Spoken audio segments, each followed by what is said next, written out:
Sébastien. Tu vas bien? Oui, merci beaucoup de m'accueillir. Avec plaisir. Est-ce que tu peux me parler de ton activité actuelle? Oui.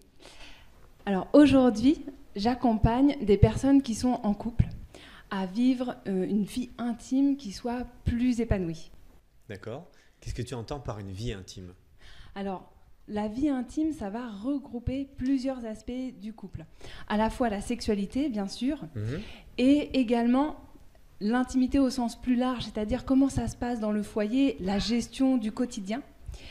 Et ça va être également les plus grands projets du couple. Pourquoi on est ensemble? Qu'est-ce qu'on a envie de faire à deux? Comment est-ce que chacun a envie de s'épanouir de son côté? Et parfois, il peut y avoir des tensions sur un ou plusieurs de ces plans. D'accord. Et idéalement, en fait, comment devrait vivre un couple, justement, son intimité? Alors, pour moi, un couple idéal, c'est vraiment un couple qui va être très connecté. C'est être avec quelqu'un qui va être à la fois son meilleur ami, son partenaire de vie et son amant préféré. Waouh, c'est tout un programme. Et d'accord, très bien. Et qu'est-ce que toi, tu proposes justement pour permettre cela? Alors, pour permettre ça, en fait, j'utilise une approche qui s'appelle le slow sex. D'accord. Ça consiste à utiliser la pleine conscience et également des outils comme la communication non violente, et on va l'appliquer à ces différents plans, notamment à la sexualité. C'est-à-dire qu'on va apprendre à mieux ressentir ce qui se passe au fond de nous et à se toucher avec davantage de délicatesse. Et lorsque l'on fait cela sur un plan physique, on va tout d'abord transformer la chimie de son cerveau, on va se nourrir en ocytocine, ce qui fait qu'on va être globalement plus détendu. Et ça va permettre d'aborder d'autres sujets un peu plus compliqués. Pourquoi on se dispute autour d'un bac à linge, de la vaisselle pas faite, du rush le matin quand il faut emmener les enfants à l'école, etc. Ça va permettre d'aborder ensuite ces sujets-là avec davantage de sérénité. D'accord. Et quand on apprend à se parler et à mieux s'écouter, on peut enfin aborder toutes ces grandes questions, les grands projets que l'on a envie de réaliser. Alors, tu as parlé d'oxytocine. Donc, pour ceux qui ne savent pas, c'est l'hormone du bonheur. Tout à fait. C'est ça. Et donc, tu proposes un accompagnement? Oui. L'idée, c'est d'accompagner de façon individuelle ou à deux. La demande peut venir de l'un, de l'autre ou des deux. Et dans un premier temps, je vais proposer un bilan pour voir avec les personnes où est-ce qu'elles en sont, quels sont les plans sur lesquels elles aimeraient travailler. Et ensuite, on va donner quelques exercices pratiques pour tout de suite se rendre compte de comment on peut mettre en application. Et après, on propose un suivi plus personnalisé en fonction des besoins.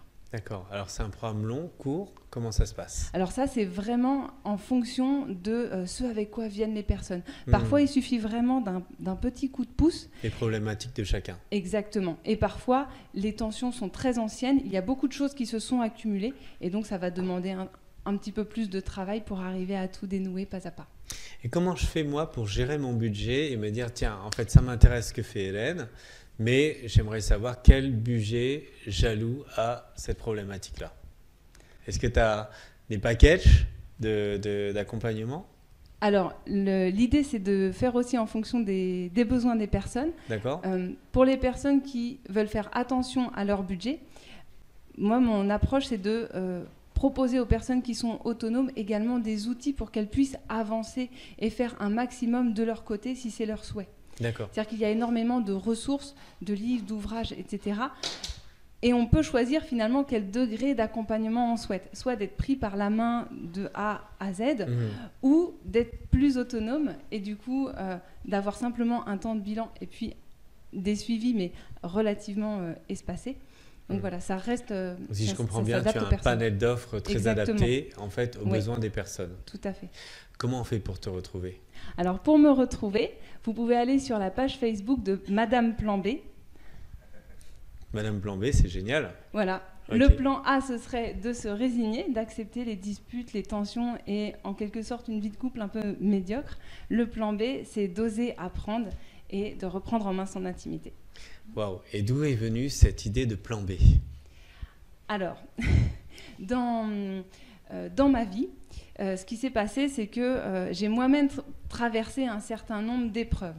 Et j'étais souvent assez choquée du fait qu'on dit non, mais oui, tu as ton premier bébé, rien ne va plus autour de toi, c'est la pagaille à la maison, il y a des tensions, etc. C'est le gros bazar et tout le monde dit oui, oui, c'est normal, ça va passer.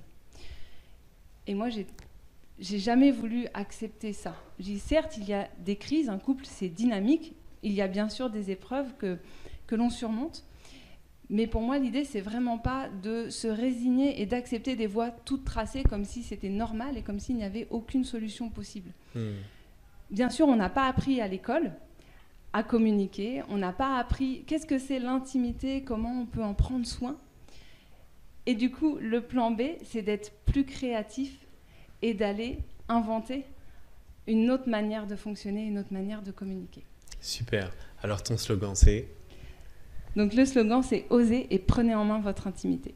Merci Hélène.